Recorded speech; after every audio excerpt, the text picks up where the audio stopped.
அஸ்ஸலாமு அலைக்கும் வரஹ்மத்துல்லாஹி வபரகாத்துஹு.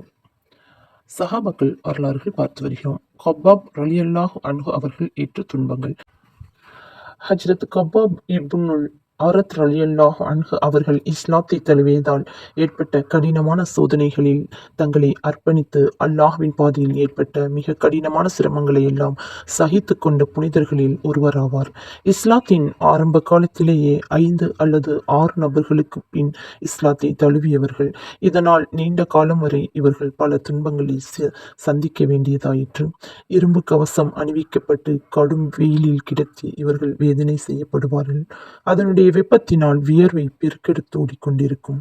பெரும்பாலான நேரங்களில் சுடும் மணலில் மல்லாந்து படுக்க வைக்கப்பட்டு விடுவார்கள். இதனால் அவர்களுடைய இடுப்பு வரையுள்ள சதை உருகி பீந்து விழுந்து விட்டிருந்தது.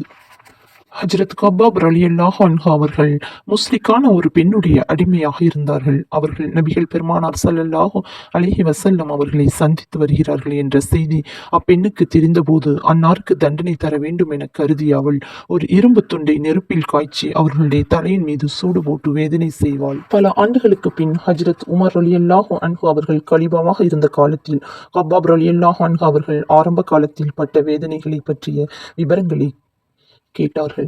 என்னுடைய இடுப்பை பாருங்கள், தெரிந்து கொள்வீர்கள் என்று கூறி கப்பாப் ரலியல்லாஹு அன்ஹு அவர்கள் தங்களுடைய இடுப்பை காட்டிய போது அதனை பார்த்த உமர் ரலியல்லாஹு அன்ஹு அவர்கள், இந்த இடுப்பை போன்று எவருடைய இடுப்பையும் நான் கண்டதில்லை என்று கூறினார்கள். நெருப்பு கங்குகளின் மீது என்னை கிடத்தி வைத்து இழுப்பார்கள். அதனால் என்னுடைய உடலில் உள்ள சதை உருகி இரத்தம் வழிந்தோடி அந்த நெருப்பை அணைத்துவிடும் என்று கப்பாப் ரலியல்லாஹு அன்ஹு அவர்கள் கூறினார்கள். இந்த நிலையில் இஸ்லாம் வளர்ந்தோங்கி வெற்றியின் வாசல்கள் திறக்கப்பட்ட போது இவ்வுலகில் நாம் பட்ட துன்பங்களுக்குரிய நற்பிரதிபலன் இவ்வுலகிலே கிடைத்துவிடக் கூடாதே என்று கவலைப்பட்டு அழுவார்கள்.